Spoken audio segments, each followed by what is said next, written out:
PKMPM Lentera. Sebenarnya Lentera itu salah satu program dari kami. Itu tuh seperti sekolah literasi gitu. Nah, untuk PKM kami ini kenapa Lentera? Karena seperti yang kita tahu ya, tingkat baca literasi di Indonesia itu kan tuh, dan di dalam pengajaran ini kami itu juga menyertakan games. Itu namanya metodenya TGT, Teams Group. Turnamen yang kayak masih bingung mau ikut PKM atau enggak, mau pengabdian masyarakat atau enggak. Kalau kataku, coba dan ikuti aja karena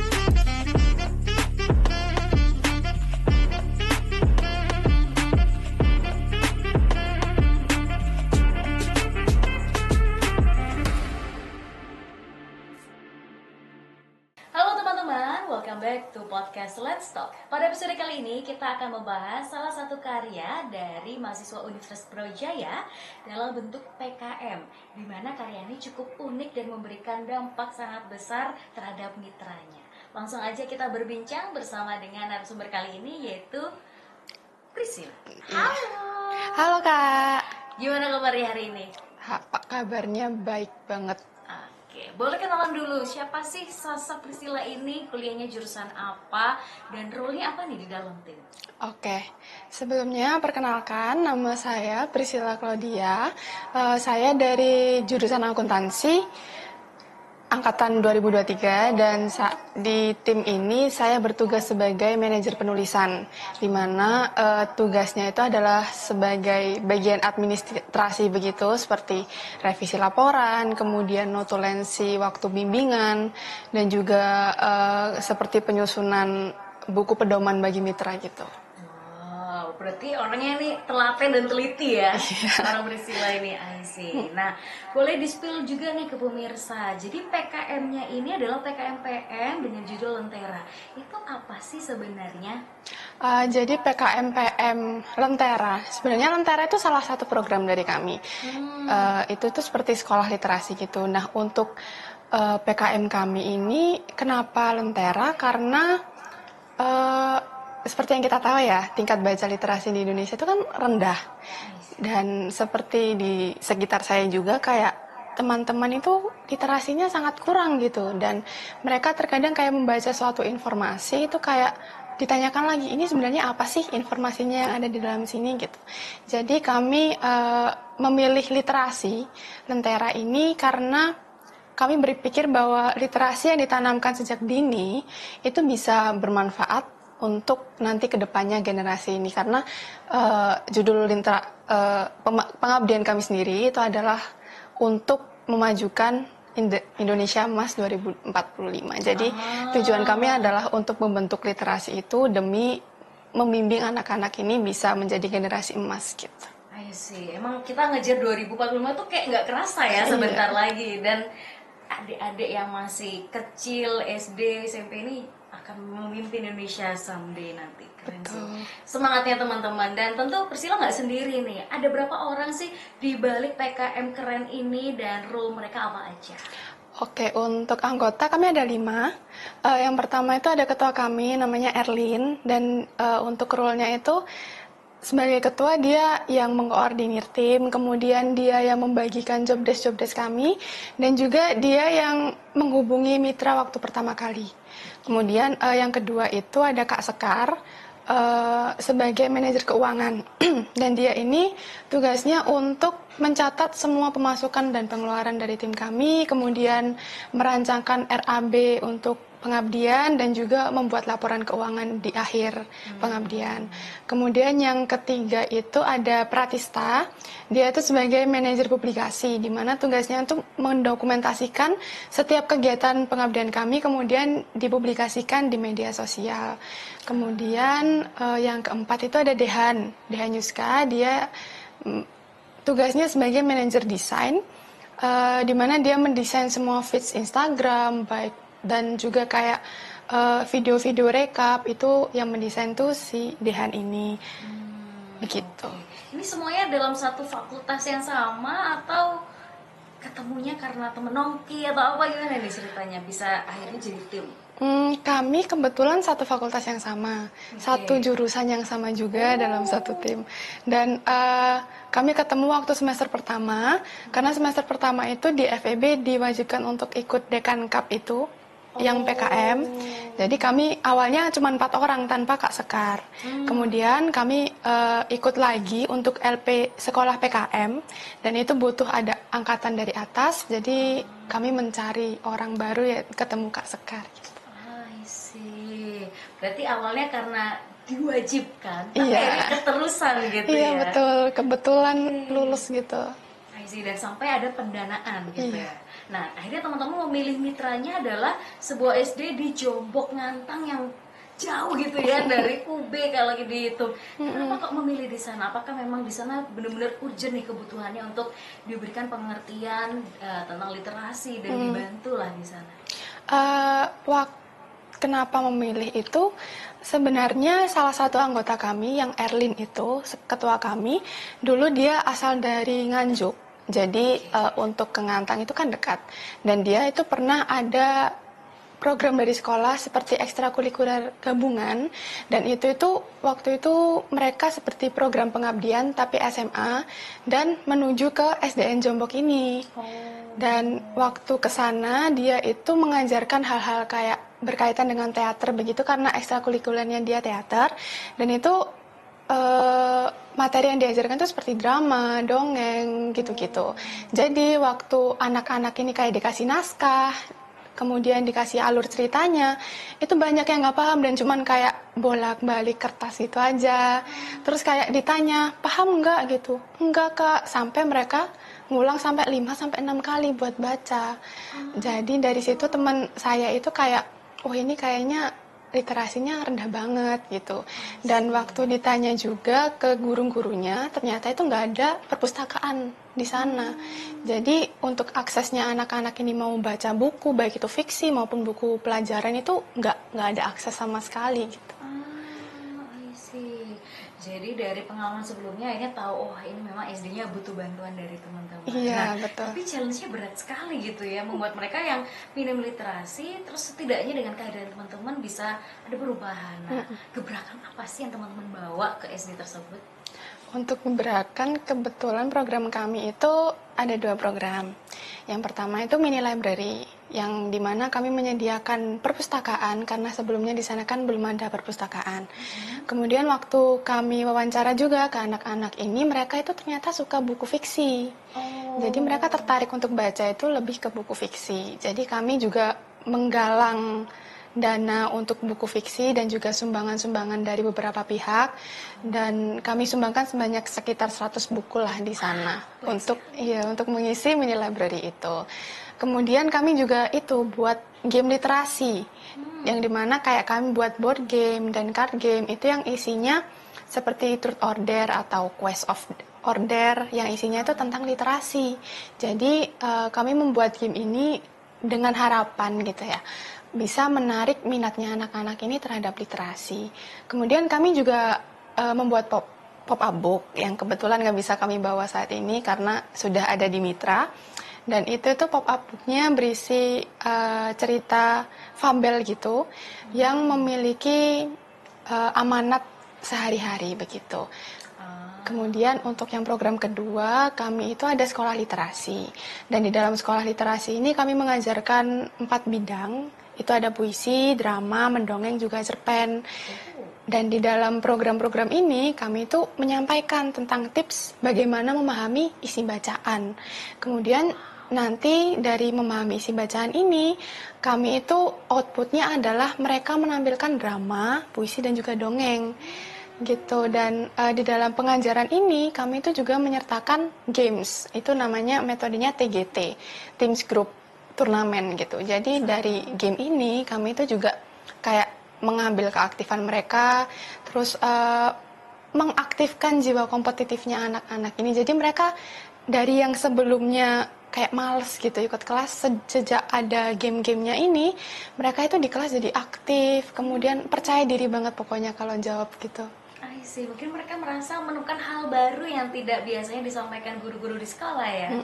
I see. Nah, tapi untuk bisa merubah teman-teman yang awalnya mungkin nggak semangat jadi semangat, butuh proses. Nah, prosesnya teman-teman ini tentu kayaknya gak mudah ya, apalagi jaraknya cukup jauh dari UB tadi.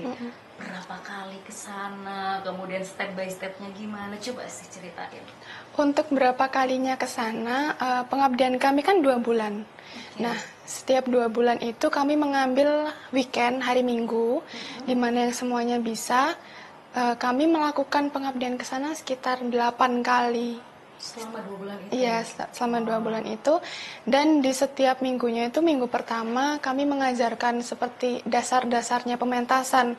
Karena output kami kan pengabdiannya itu adalah pementasan, drama, dan sebagainya itu. Jadi kami mengajarkan olah mimik, olah tubuh, dan juga olah vokal. Jadi dari situ tuh anak-anak udah diajak untuk aktif dari awal. Kemudian untuk pertemuan selanjutnya itu kami mengajarkan berbagai materi yang berbeda, itu dari puisi, drama, dan juga dongeng, serta kami tuh membuat minggu-minggu khusus pelatihan gitu, kayak pelatihan drama, dongeng, sama puisinya. Dan kebetulan waktu itu kami bersamaan dengan perpisahan kelas 6. Jadi mereka dilatih untuk tampil di acara perpisahan itu. Semangat ya, iya. Ada goalsnya yang baru, selain memang belajar, akhirnya bisa tampil juga. Nah ini yang ngajar siapa? Apakah ada expert khusus atau teman-teman nih malah? Karena kan background pendidikannya rata-rata ya memang semuanya dari fakultas ekonomi. Jadi wow gitu ya, bisa mengajarkan yang di luar bidang yang teman-teman pelajari di kampus. Ini gimana nih ceritanya? Untuk ngajar tuh dari kami sendiri. Jadi kebetulan yang ketua kami, Erlin ini adalah anggotanya UKM Teater. Gitu. Jadi dari dia kami juga belajar gitu tentang bagaimana puisi, dongeng, dan juga drama yang baik gitu. Jadi dari situ kami juga membagi tugas seperti penanggung jawab masing-masing materi. Kemudian seperti 1 minggu sebelum mengajar kami tuh berlatih juga, berlatih jadi sendiri. Teman-teman juga akhirnya mau nggak mau belajar juga ya. Sih seru banget. Terus ketika sampai di sana, apakah mereka diarahkan, ayo yang suka dongeng belajar sama kakak ini, yang suka drama belajar sama kakak ini, atau kayak gimana sih prosesnya sampai akhirnya mereka menemukan passionnya masing-masing? Untuk awal-awal, karena kami belum mengetahui secara khusus ya minat mereka itu apa, kami awalnya mengajarkan dulu semuanya, kayak per materi itu kami ajarkan dulu. Kemudian di minggu-minggu seperti minggu ketiga, minggu keempat pengabdian, itu baru kami mengambil anak-anak yang berminat. Yang di drama kami ajari drama, puisi kami ajari puisi, terus mendongeng kami ajari mendongeng, dan yang cerpen itu kami juga bimbing mereka untuk menulis cerpen. Ini PR yang luar biasa banget ya, yang biasanya teman-teman belajar tentang ekonomi tiba-tiba masuk ke dunia seni gitu ya. Tapi akhirnya bisa membantu mereka sampai bisa tampil ya setidaknya di sana. Nah, proses untuk tampilnya teman-teman dampingi juga, kemudian semuanya kah satu SD atau akhirnya ada seleksi lagi? Akhirnya siapa sih yang mungkin paling oke menurut penilaian teman-teman untuk tampil? Untuk tampil, kami mendampingi sendiri, dan kebetulan seperti 1 minggu sebelum tampil tuh kami nginep di Ngantang. Iya, nginep selama 5 hari 4 malam di sana. Terus kami untuk anak-anak yang tampil itu kami ambil dari anak-anak yang kelihatan paling minat gitu. Jadi dari program kami kan mengambil perwakilan 25 anak. Nah, itu tiap kelas dari kelas 1 sampai 5 itu kami ambil 5 anak masing-masing dari yang kata gurunya ini di kelas tuh paling diam gitu. Malah yang paling diam ya diambil. Gitu, karena kami kan programnya untuk meningkatkan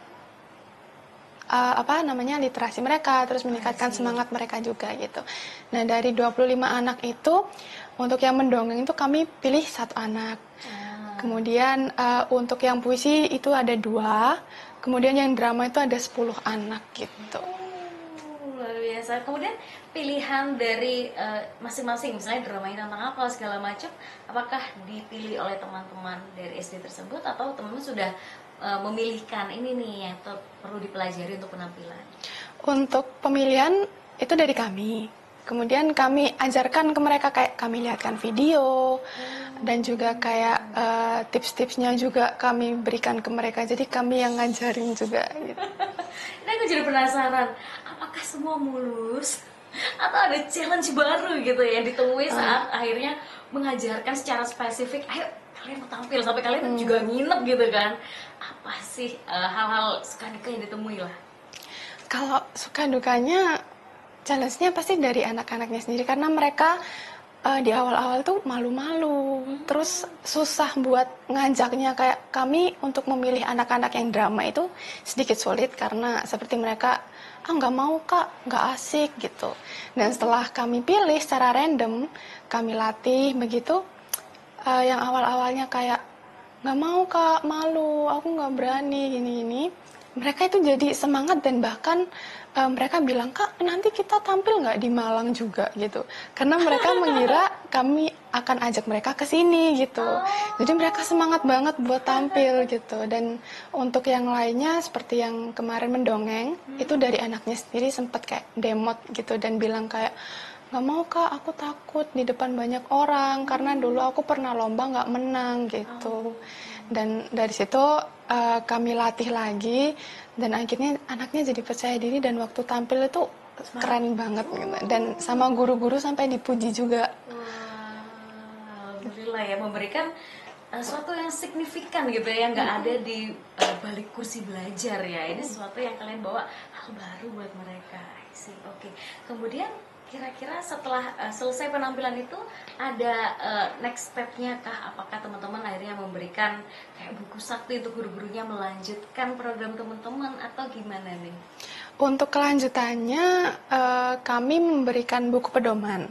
Nah, di dalam buku pedoman itu ada kayak tata cara bagaimana mengajar drama dan sebagainya dari pengabdian kami ini.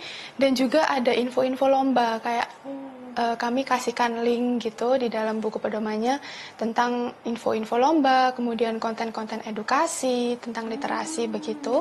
Dan kami juga mendiskusikan kemarin dengan kepala sekolah itu terkait ekstrakurikuler di sekolahnya gitu. Karena belum ada di sana. Iya, sebelumnya itu ada, cuman kayak pantomim gitu-gitu, namun nggak dilanjut karena ada masalah kendala dari dana gitu. I see. Jadi masih dibicarakan sampai sekarang. I see.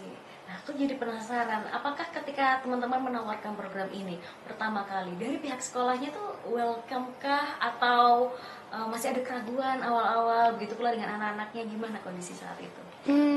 Dari mitra sendiri welcome, sangat welcome sekali. Pertama kali datang sudah welcome? Iya, mereka itu kayak kami menjelaskan programnya itu langsung kepala sekolahnya gini, wah kebetulan banget di sini tuh nggak ada perpustakaan.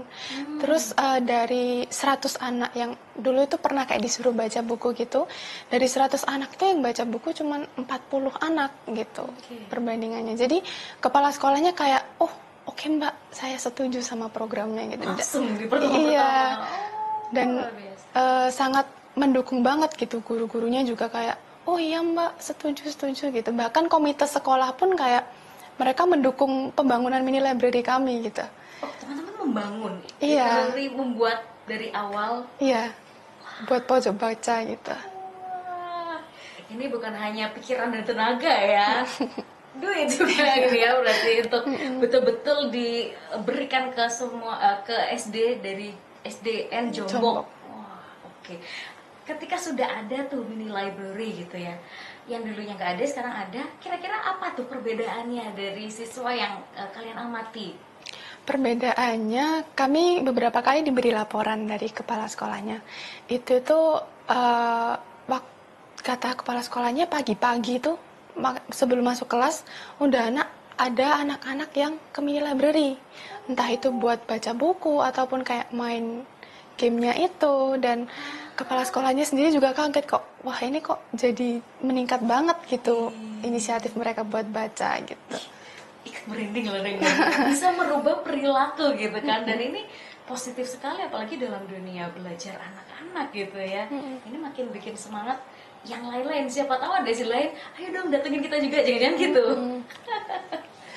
Oke, terus yang berkaitan dengan tadi pelatihan, ada drama apa segala macam, itu apakah akhirnya teman-teman juga mengarahkan mereka untuk join lomba atau semua sudah terselesaikan dari program tadi? Untuk itu emang tujuan awal kami itu mengaktifkan mereka dalam kegiatan lomba gitu. Jadi sampai sekarang kami juga masih sering share info-info karena kami ada grup dengan anak-anak itu. Jadi masih sering share info tentang lomba gitu-gitu. Dan kami minta bantuan juga ke guru-gurunya. Sih sekarang tanggung jawabnya sudah kembali ya ke Iya. sekolahnya. Terus after program semuanya gitu ya, apa sih testimoni dari para guru dan juga ya terutama kepala sekolahnya tentang programnya teman-teman yang sedikit banyak merubah gitu ya, teman-teman semakin semangat belajar terutama membaca tadi. Untuk testimoni dari kepala sekolah itu waktu kami bertanya itu karena katanya kayak saya sangat bersyukur banget ada pengabdian di sini bersama tim kami, dan katanya itu pembangunan tentang mini library ini sangat membantu juga bagi sekolah di sana karena sejak saat itu tuh anak-anak jadi apa ya, lebih aktif, kemudian kayak semangatnya tentang membaca itu jadi tinggi. Itu dari kepala sekolah. Kemudian untuk dari anak-anaknya, mereka itu menyampaikan bahwa ada kakak-kakak di sini itu menyenangkan. Kami itu bisa belajar banyak hal baru, kemudian yang sebelumnya malu-malu itu bisa jadi percaya diri, dan mereka itu bilang kayak minggu kami itu jadi nggak membosankan gitu. Oh, dalam banget. Iya. Ya. Nah, sekarang kalau ditanya dari point of view-nya teman-teman yang kuliahnya kurang lebih membahasnya tentang ekonomi gitu ya, terus kayak seolah 2 bulan dapat dunia baru, terus dapat feedback yang luar biasa. Apa sih yang kalian dapatkan dari program ini? Untuk kami sendiri karena biasanya kan berkutat sama uang gaib, angka gaib gitu.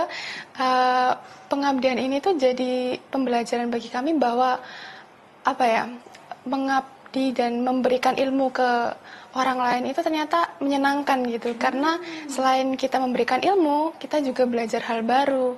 Dan dari hal baru itu bisa menyenangkan orang lain, itu bisa sesuatu rasa yang wah gitu. Ya nggak bisa digambarkan dengan kata-kata gitu ya. Oke, nah ini kalau misalnya pemirsa ada yang pengen lihat di mana sih penampilan adik-adik tadi, itu bisa dilihat di mana aja sih? Itu bisa dilihat di YouTube kami, namanya itu Lentera PKMPM. Kemudian ada di Instagram kami dengan nama yang sama, Lentera PKMPM, dan juga kami ada TikTok juga, Lentera PKMPM. Di situ bisa dilihat semua ya, mulai dari awal program itu dibuat sampai outputnya teman-teman bisa tampil gitu ya dengan semangat. I see, oke. Nah, ini kan sudah selesai, teman-teman mendapatkan pendanaan. Kira-kira akan ada kelanjutan program atau mungkin diwariskan ke adik tingkat atau gimana nih? Untuk keberlanjutan itu, kami kan juga berdiskusi dengan dosen pembimbing gitu, dan dosen pembimbing itu mempunyai ide kalau nanti bakal disosialisasikan ke dosen lain, karena dosen kan punya program pengabdian juga, dan dari sana nanti disosialisasikan oleh dosen pembimbing kami kepada dosen lain, dan apabila ada yang berminat itu nanti kayak dilanjutkan, entah itu programnya kembali di SD Jombok atau ke sekolah lain gitu. Sih, karena sekali lagi ya, pengabdian juga butuh banyak hal yang dipersiapkan, tenaga, waktu, pikiran. Oke, sih. Aku sendiri seneng gitu ya mendengarkan cerita ini sampai akhirnya teman-teman membuat impact yang luar biasa. Itu baru di 1 SD. Kalau idenya teman-teman ini diterapkan ke banyak SD serupa, wah bisa dibayangkan gitu ya. Adik-adik kita ini ke depan yang nanti akan memimpin Indonesia di 2045 akan seperti apa gitu ya. Oke, nah sekarang saatnya Priscilia memberikan semangat nih buat teman-teman mahasiswa UB yang mungkin masih ragu-ragu untuk bisa lebih dekat dengan masyarakat atau mungkin sesimpel join PKM. Padahal sekarang dapat cerita dari Priscilla, wah luar biasa impactnya. Kasih dong semangat mereka biar setidaknya bisa berdampak juga. Oke, mungkin untuk teman-teman yang kayak masih bingung mau ikut PKM atau enggak, mau pengabdian masyarakat atau enggak, kalau kataku, coba dan ikuti aja. Karena dari hal-hal yang kita coba itu, kita bisa tahu manfaatnya karena itu nggak seperti yang kita bayangkan gitu. Kita bayanginnya mungkin capek, terus sibuk, dan nggak bakal keteteran sama kuliah, tapi kenyataannya itu sangat bermanfaat juga bagi kita sendiri gitu. I see. Oke, thank you banget sudah mau sharing. Luar biasa banget programnya. Semoga menjadi apa ya, amal jariah gitu ya, yang bisa berdampak lagi ke banyak anak-anak di Indonesia untuk mewujudkan Indonesia Emas 2045. Jangan hanya Priscilla doang nih. Semoga teman-teman mahasiswa juga semakin semangat ya membuat program-program serupa yang kita bisa sama-sama membangun Indonesia. Thank you so much yang sudah menonton episode kali ini, dan kita masih akan ngobrol-ngobrol di episode-episode berikutnya, dan sampai jumpa.